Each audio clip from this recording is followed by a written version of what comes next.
Salut à tous les amis, j'espère que vous allez bien. Bienvenue dans cette nouvelle vidéo. Défaite du Barça les amis. Pour ce déplacement sur le terrain de la Real Sociedad, défaite 1-0. Bon, le Barça qui connaît sa deuxième défaite en Liga, troisième défaite de la saison. Que dire de ce match? D'abord, pas de Lamine Yamal. Pas de Lamine Yamal et ça s'est fait sentir. Ça s'est fait sentir. Aujourd'hui, vous avez vu que ça a été très compliqué sur le côté droit. Et en l'absence de Lamine Yamal aussi, j'ai quand même envie de parler du 11 de départ de Hansi Flick. Il a essayé à plusieurs reprises. Je sais que dans la hiérarchie, Lamine Yamal, de toute façon, il est jeune. De temps en temps, il va falloir faire sans lui. Mais il faut que Flick commence à créer une équipe pour quand Lamine Yamal n'est pas là. Et surtout, Olmo, bon, ils ont dit qu'il avait des gènes musculaires. Olmo, il est fragile, le Olmo, donc je vais pas dire que pourquoi Flick l'a pas mis comme titulaire. La dernière fois, je m'en étais plaint, mais ensuite j'ai entendu les nouvelles. Donc Olmo, petit à petit, c'est un gars très fragile. Mais le problème, c'est que dans ce milieu de terrain-là, quant à Casado et Frenkie, je sais pas, je les trouve pas complémentaires tout comme Pedri et Casado avant, qui étaient beaucoup plus complémentaires à mon sens. Frenkie, quand il est là, il prend beaucoup plus d'espace. Quand il y a Frenkie à côté de Casado, vous allez voir, vous n'allez pas beaucoup voir Casado. Et dans ce milieu avec Frenkie, Casado et tu mets Pedri en 10 et sur le côté la titularisation de Fermin Lopez. Donc je pense que ça nous a un peu comment je pourrais dire ça c'est pas compatible. Tu isoles Rafinha sur le côté gauche, il n'y a pas de problème. Mais Rafinha, il a l'habitude de jouer dans l'axe. Moi, j'aime bien quand Rafinha joue en 10 parfois, quand c'est le cas. Pourquoi pas mettre Rafinha en 10 ou mets-le sur le côté droit, sur le côté de Lamine. Essaye avec Ansu Fati, peut-être essaye avec Ansu Fati, parce que avec Fermin Lopez au début ça a été compliqué. Même si au début du match le Barça a bien commencé le match, on dominait la Real Sociedad, plus de 60-65% de possession de balle. Et alors que je m'attendais que ça soit Sociedad qui domine le Barça au début, vous savez, quand tu joues contre la Real Sociedad, Take Kubo, etc. Donc ça reste compliqué. Et puis est arrivé le tournant du match, le but de Lewandowski, le but de Lewandowski qui a été refusé par la VAR pour hors-jeu. Alors, vous me donnerez vos avis dans les commentaires, vous me direz qu'est-ce que vous en pensez. Parce que moi, j'ai du mal avec ce hors-jeu-là. Même en regardant le match, j'ai tweeté un peu. Je me suis dit, faut qu'on me remonte ce hors-jeu-là. Parce que il y a une chose qui est claire.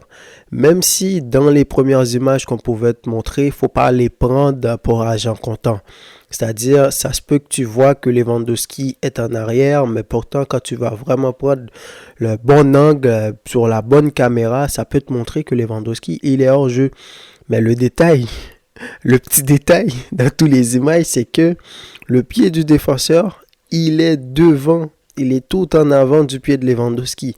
Donc, je voulais qu'on me montre c'est quoi. Ensuite, on nous a montré une pointe des pieds. Donc, la pointe des pieds, même là encore, je me suis dit, bon, ils ont peut-être raison. Cette histoire de goal line technologie, et pas de goal line, donc c'est une machine qui calcule ces distances-là, c'est la pointe des pieds, un genou, etc. Mais je dis, il faut qu'on me montre parce que il n'y a qu'une seule façon pour que la pointe des pieds de Lewandowski se trouve en avant, c'est que le pied du défenseur, il est sur le pied de Lewandowski. À ce moment-là, est-ce qu'il y a faute ou je ne sais pas quoi? Et je suis à peu près sûr que oui, il n'y a pas hors-jeu là-dessus. Il n'y a pas hors-jeu là-dessus parce que le pied du défenseur est en avant. Donc, on peut montrer d'autres images. Et je pense qu'il y a eu un bug dans leur logiciel. Et même Flick l'a dit. Et même l'arbitre, il a dit, qu'est-ce que tu veux que je fasse? Et donc, voilà.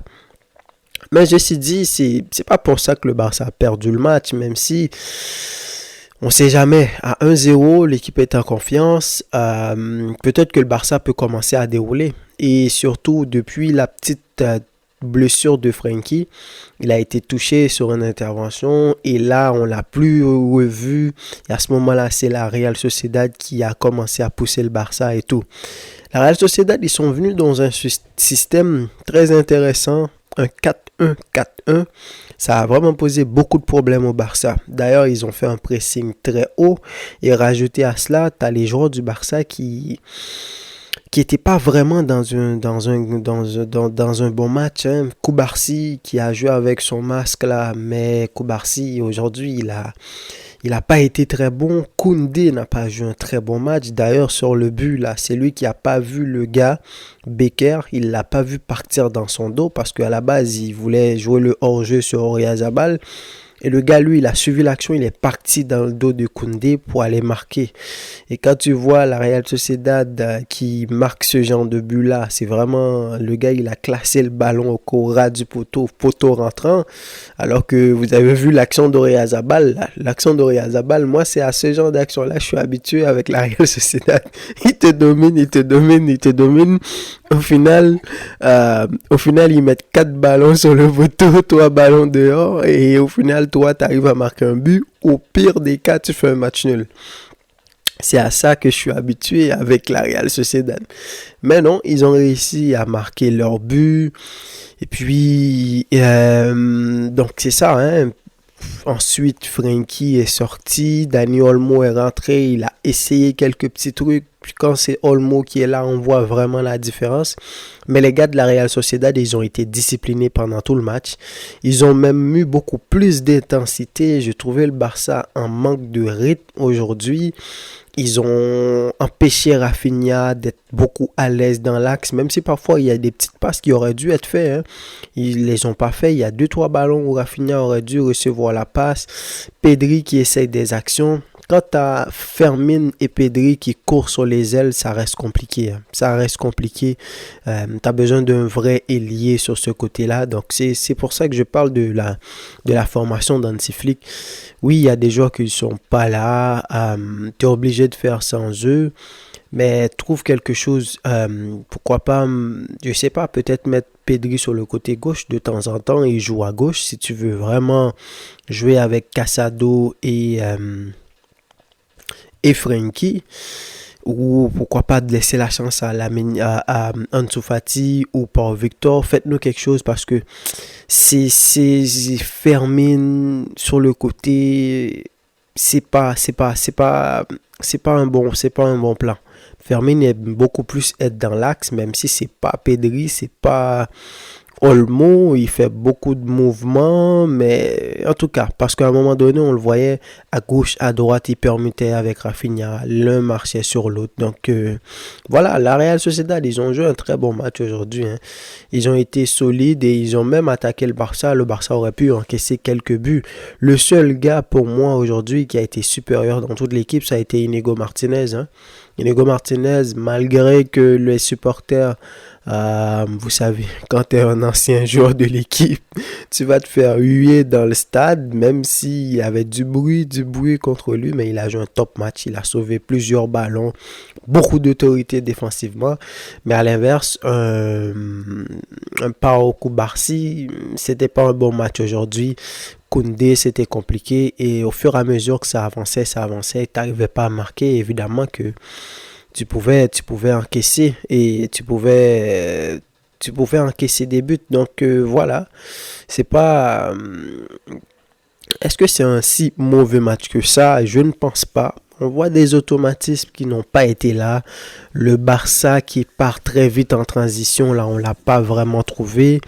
Parfois, on arrivait à casser les lignes. Cette première rideau en milieu de terrain, là, avec les 5, quasiment 6 qui sont dans son milieu de terrain. Tu rajoutes Oyarzabal, tu rajoutes Kubo, tu rajoutes Zubimendi, Becker, celui qui a marqué, tous les autres là à côté, Bryce Mendes et tout ça. Quand tu arrivais à casser ce premier rideau, les options n'étaient pas là. Est-ce que Fermin, il est capable de prendre la ligne comme Rafinha, comme Lamine Yamal, et Pedri qui vient chercher les ballons, est-ce qu'il fait des passes, qu'est-ce qui se passe? Donc le Barça a eu beaucoup de mal, surtout après, vraiment après les 30 premières minutes, très bonnes 30 premières minutes, et ensuite après le but refusé, et Frenkie de Jong qui a un peu baissé le niveau, je sais pas.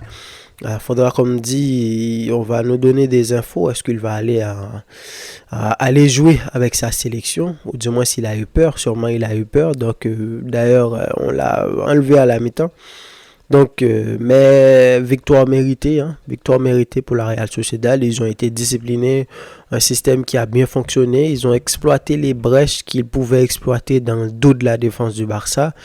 Et ça a donné ce que ça a donné. Donc, donnez-moi vos avis dans les commentaires, les amis. Dites-moi qu'est-ce que vous avez pensé de ce match. Heureusement que le Real a un match en retard parce que le prochain match du Barça, on va jouer contre le Celta Vigo. Encore un match compliqué. Donc, voilà. Dites-moi ce que vous avez pensé de ce match. Et quant à moi, je vous dis à la prochaine, les amis, pour une nouvelle vidéo. Salut.